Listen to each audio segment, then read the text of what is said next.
lagi, kita ini ingin bersaing dengan negara-negara lain. Kita ingin membangun sebuah peradaban. Kita ingin meningkatkan pertumbuhan ekonomi kita.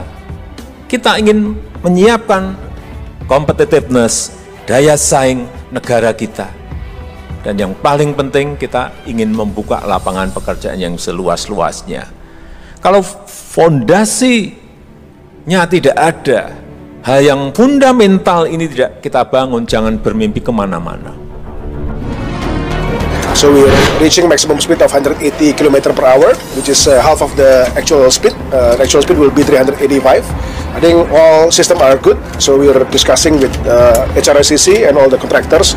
I think all the system supporting, communication, electricity, signaling are doing well. So we hope that we can continue the commissioning to 385 km per hour. And I think this train is very, very smooth. And it's going to be changing the culture of transportation in Indonesia. Kereta cepat ini nanti bisa terintegrasi dengan LRT di Jakarta, dengan MRT di Jakarta, sehingga ada sebuah efisiensi waktu, kecepatan, dan kita harapkan ini menjadi sebuah daya saing, menjadi competitiveness bagi negara kita untuk bersaing dengan negara-negara lain. Kita berharap dari pembangunan kereta cepat ini ada transfer of teknologi, dan kita harapkan SDM kita mampu menangkap dan mengambil ilmu dari pembangunan kereta cepat Jakarta-Bandung, dan kita harapkan nanti apabila sudah diputuskan akan diperpanjang sampai ke Surabaya. Kesiapan SDM kita sudah memiliki pengalaman yang Jakarta-Bandung.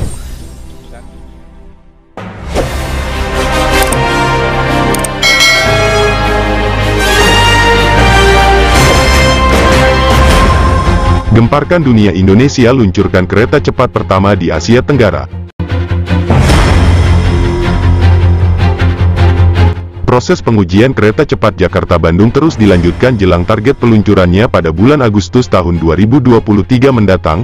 Pengujian yang dilakukan menggunakan kereta inspeksi atau CIT kini telah mencapai kecepatan 300 km per jam meski hujan mengguyur lintasan rel dengan deras. Pengujian dilaksanakan pada Jumat, tanggal 16 Juni tahun 2023, dan dilakukan menggunakan CIT atau kereta inspeksi, dilansir dari bisnis.com. Manajer Corporate Communication KCIC Emir Monti mengatakan proses pengujian berjalan sangat lancar meskipun cuaca sedang hujan deras di sepanjang jalur KCJB. Pada pengetesan tersebut, kereta inspeksi KCJB mampu menembus kecepatan hingga 300 km per jam dengan sangat stabil. Puncak kecepatan yang tercapai didukung oleh adanya penyempurnaan prasarana seperti jalur, kelistrikan, persinyalan, peningkatan faktor keselamatan, serta monitoring dan evaluasi yang terus dilakukan secara rutin. Keberhasilan pengujian mencapai 300 km per jam dengan aman dan lancar merupakan progres yang baik dalam tahapan persiapan pengoperasian KCJB. Pengujian akan terus dilakukan dengan penuh kehati-hatian. Secara bertahap laju KCJB akan ditingkatkan untuk mencapai puncak kecepatan operasionalnya di 350 km per jam hingga puncak kecepatan teknisnya di 385 km per jam, jelas Emir dalam keterangan resminya, Sabtu, tanggal 17 Juni tahun 2023. Sebagai modal transportasi publik, KCJB dipastikan akan menerapkan standar keselamatan yang tinggi untuk memberikan rasa aman kepada seluruh penumpangnya. KCIC bersama Kementerian Perhubungan juga terus mempersiapkan sertifikasi sebagai tanda KCJB dioperasikan dengan aman dan sesuai regulasi yang ditetapkan. Terkait pengamanan, KCIC juga telah bekerja sama dengan TNI Polri untuk menjaga berbagai titik-titik yang rawan gangguan. Selain dari sisi operasional, KCIC juga terus melakukan persiapan di bidang SDM, rekrutmen dan pelatihan pegawai secara paralel terus dilakukan di berbagai daerah untuk mendapatkan SDM-SDM terbaik di dalam negeri. KCIC bersama seluruh stakeholder terus fokus untuk melakukan pengujian dalam rangka menghadirkan kereta api cepat pertama di Asia Tenggara yang aman dan nyaman, tutup Emir. Turut hadir dalam pengujian tersebut adalah Wakil Menteri 2 BUMN Kartika Wirjoatmojo, Deputi Bidang Koordinasi Investasi dan Pertambangan Kemenko Marves Septian Haryoseto, Direktur Jenderal Perkeretaapian Kemenhub Muhammad Rizal Wasal, Direktur Utama KCIC Dwiana Slamet Riyadi, Direktur Utama KAI Didik Hartantio beserta jajaran terkait yang lain. Sementara dilansir dari detik.com, PT KCIC melakukan uji coba kereta api cepat Jakarta-Bandung, KCJB, hasilnya kereta cepat itu mampu melesat hingga kecepatan 300 km per jam. Uji coba dilakukan pada Jumat, tanggal 16 Juni tahun 2023, menggunakan CIT atau kereta inspeksi. Kegiatan tersebut diikuti oleh Wakil Menteri 2 BUMN Kartika Wirjoatmojo, Deputi Bidang Koordinasi Investasi dan Pertambangan Kemenko Marves Septian Haryoseto, Direktur Jenderal Perkeretaapian Kemenhub Muhammad Rizal Wasal, Direktur Utama KCIC Dwiana Slamet Riyadi, Direktur Utama KAI Didik Hartantio beserta jajaran-jajaran terkait. Pengujian berjalan sangat lancar meskipun cuaca sedang hujan deras di sepanjang jalur KCJB. Pada pengetesan hari ini, kereta inspeksi KCJB mampu menembus kecepatan hingga 300 km per jam dengan sangat stabil, kata Manajer Corporate Communication KCIC Emir Monti dalam keterangan tertulis pada Sabtu, tanggal 17 Juni tahun 2023. Lebih lanjut Emir mengatakan, tercapainya puncak kecepatan tersebut lantaran adanya penyempurnaan prasarana, seperti jalur, kelistrikan, persinyalan, peningkatan faktor keselamatan, serta monitoring dan evaluasi yang terus dilakukan secara rutin. Menurut KCIC kecepatan kereta bakal terus ditambah. Keberhasilan pengujian kecepatan 300 km per jam ini merupakan progres yang baik dalam tahapan persiapan pengoperasian KCJB. Pengujian, kata dia, akan terus dilakukan dengan penuh kehati-hatian di mana secara bertahap laju KCJB akan ditingkatkan untuk mencapai puncak kecepatan operasionalnya di 350 km per jam hingga puncak kecepatan teknisnya di 385 km per jam. Secara bertahap puncak kecepatan tersebut akan terus kami tambah, ujar Emir. Sebagai modal transportasi publik, KCJB dipastikan akan menerapkan standar keselamatan yang tinggi untuk memberikan rasa aman kepada seluruh penumpangnya. KCIC bersama Kementerian Perhubungan juga terus mempersiapkan sertifikasi sebagai tanda KCJB dioperasikan dengan aman dan sesuai regulasi yang ditetapkan. Dalam hal pengamanan, KCIC juga telah bekerja sama dengan TNI Polri untuk menjaga berbagai titik-titik yang rawan gangguan. Selain dari sisi operasional, KCIC juga terus melakukan persiapan di bidang SDM, rekrutmen dan pelatihan pegawai secara paralel terus dilakukan di berbagai daerah untuk mendapatkan SDM terbaik di dalam negeri. KCIC bersama seluruh stakeholder terus fokus untuk melakukan pengujian dalam rangka menghadirkan kereta api cepat pertama di Asia Tenggara yang aman dan nyaman. Bismillahirrahmanirrahim.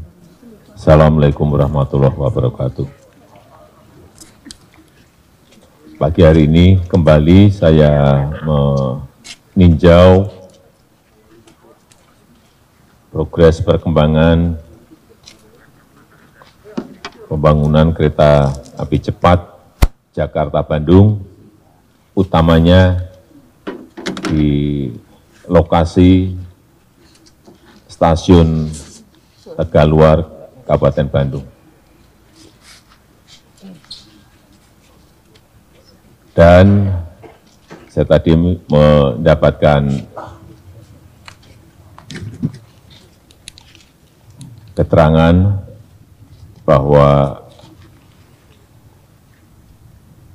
progresnya sudah mencapai 88,8% secara keseluruhan. Dan kita harapkan dengan kereta api cepat Jakarta-Bandung ini, mobilitas orang dan barang bisa menjadi cepat dan meningkat, kemudian daya saing kita juga akan semakin kuat, kemudian ada titik-titik pertumbuhan ekonomi baru, di Jakarta ada, di Bandung ada, kemudian Kabupaten Bandung juga terjadi. Saya rasa itu yang ingin saya sampaikan. Pak, maaf, saya Syarina dari Al Jazeera Inggris Televisi, Pak. ini adalah kereta cepat pertama di region ini. Bagaimana menurut Bapak mengenai achievement ini? Apakah Bapak melihat ini sebagai achievement untuk Indonesia, Pak? Ya, ini memang kereta api cepat yang pertama di kawasan, di ASEAN. Dan kita mengharap nanti terjadi konektivitas antar negara, entah disambungkan itu dengan pelabuhan, entah itu disambungkan dengan airport, dan entah nanti juga bisa disambungkan dengan kereta cepat seperti ini. Dan itu sudah menjadi gagasan besar di ASEAN agar konektivitas antar negara-negara ASEAN ini tersambungkan secepat-cepatnya dalam rangka daya saing ASEAN. Pak Jokowi, bagaimana perasaan Bapak melihat pertama kali kereta cepat Indonesia, Pak? Ya, nanti kalau sudah jadi baru kita bisa komentar. Ini kan masih belum. Nanti sudah kita naik dari Jakarta menuju ke Bandung atau dari Bandung menuju ke Jakarta hanya 35 menit, itu baru saya komentar. Pak, kereta cepat ini kan berkat bantuan Cina, Pak. Bagaimana komentar Bapak soal hal tersebut, Pak? Kereta cepat ini kan berkat bantuan dari China, Pak. Bagaimana perasaan Bapak soal hal tersebut? Ini bukan bantuan, ini ada kerjasama antara Indonesia dan China. Ada investasi di sini. Jadi bukan bantuan.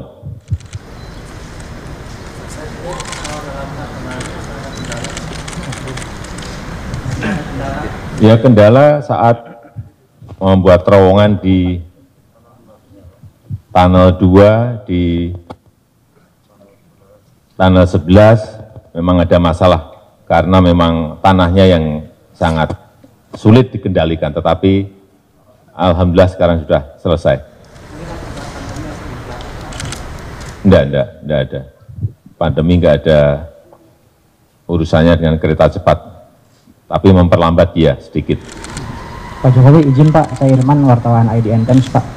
Soal rencana Presiden Xi Jinping mau ke sini meninjau kereta cepat itu rencana pastinya kapan, Pak? Sama satu lagi soal peluncuran kereta cepat ini tahun depan, bulan pastinya kapan gitu, Pak? Dengan Presiden Xi Jinping masih dibicarakan, belum final. Bapak Presiden. Dan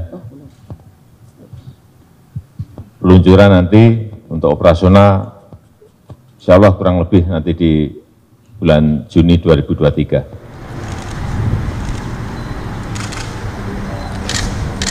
Terima kasih, saya Novi dari Investor Daily. Bapak Presiden, seiring dengan berakhirnya COVID-19, kita lihat banyak industri, khususnya industri retail dan pusat perbelanjaan yang masih belum bisa berdaya. Apakah dalam hal ini untuk kita membangkitkan kembali industri retail dan pusat perbelanjaan ini, apakah ada sesuatu atau hal-hal yang memudahkan para pelaku usaha supaya mereka bisa bangkit kembali? Terima kasih. Itu terjadi di semua negara. Di industri retail turun, tetapi bukan hanya karena pandemi, karena sekarang orang masuk ke platform digital, ke marketplace, dan diantar langsung ke rumah, bebas ongkos kirim. Ini adalah platform perusahaan teknologi yang mempercepat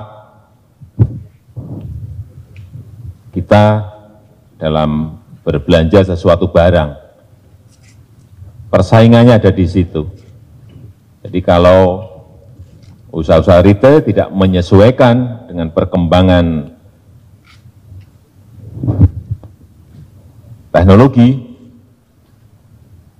yaitu yang harus dikerjakan oleh mereka.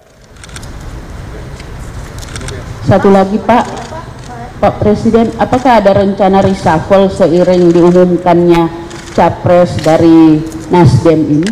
Rencana selalu ada, pelaksanaan nanti diputuskan. Pak, satu lagi boleh Pak? Ini proyek ini apa namanya membutuhkan kos yang terus bertambah ya Pak ya, ini memakan kos yang begitu besar proyek ini. Apakah itu ada dampaknya bagi perekonomian di Indonesia Pak? Pembangunan fast train ini memakan kos yang lumayan besar, yang sangat besar. Apakah itu berdampak pada perekonomian di Indonesia? Ya, semua yang namanya investasi itu pasti memberikan dampak kepada pertumbuhan ekonomi kita, pasti itu. Seberapa persen, nah itu yang perlu dihitung. Tetapi apapun investasi pasti memberikan pengaruh pada pertumbuhan ekonomi. Lihat saja ini barang-barangnya dibeli dari mana. Lantai, granit, semuanya pasti akan memberikan dampak pada ekonomi lokal, ekonomi nasional. Pak Jokowi senang nggak Pak dengan ada kereta cepat ini Pak? Senang. Terima kasih Pak. Demikian liputan kali ini dari tim redaksi Independent News, semoga bermanfaat. Jangan lupa like, komen, subscribe dan share serta nyalakan icon loncengnya biar terus dapat mengikuti liputan-liputan menarik kami berikutnya di media Independent News. Sekian terima kasih.